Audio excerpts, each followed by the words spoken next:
In the last video, we talked about countable and uncountable nouns with food, and today we will practice some more countable and uncountable nouns together in order to understand them better and to use them correctly. I hope you will understand the video.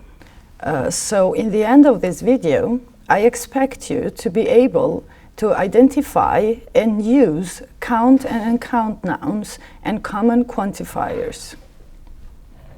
There is a list of countable and uncountable food.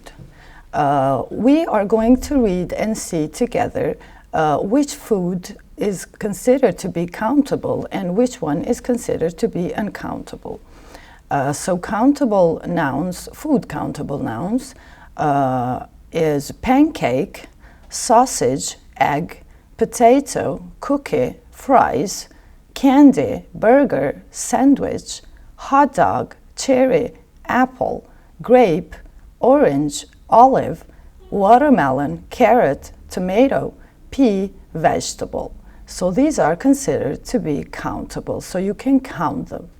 Uncountable ones are bread, fruit juice, meat, rice, cereal, milk, coffee, tea, flour, salt, soup, sugar, butter, cheese, honey, water, chocolate, jam, seafood, and mustard. So these are considered to be uncountable. Countable and uncountable nouns. When you use positive sentences, you can use a and an for singular nouns or some for plurals. Of course, when you don't want to tell the exact number of the things, then you can use some. For example, there is a man at the door. I have some friends in New York. For negative sentences, for countable ones, we can use a, an, for singular nouns or any for plurals. For example, I don't have a dog, I don't have a sister, I don't have an egg in the refrigerator, or in negatives for plurals, there aren't any seeds, there aren't any eggs in the refrigerator, there aren't any vegetables in the basket. Here we have some examples for uncountable nouns. As we said before, bread is uncountable, rice, coffee, money, advice, luggage, information, furniture. So all of these nouns cannot be counted. So we can use some with uncountable nouns in positive sentences and any with negatives. So for uncountables in positive sentences, we use some, and in negative sentences, we use any. Also, in question form, we use any too.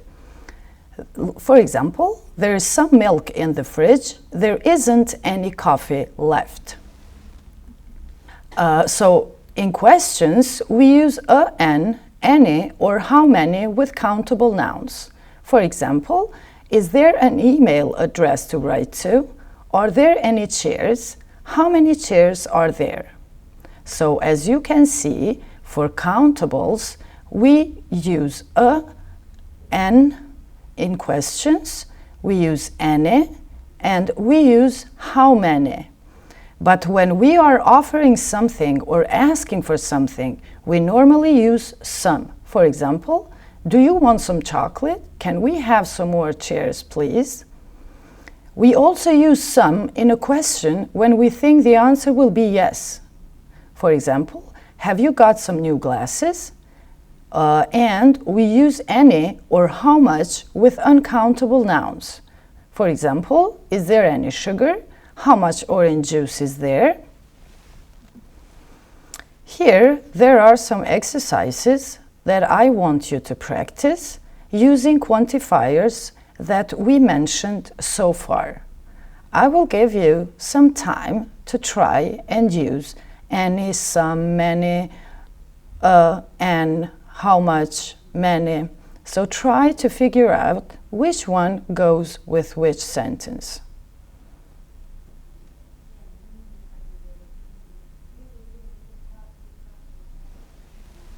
Okay, let's try and do them together.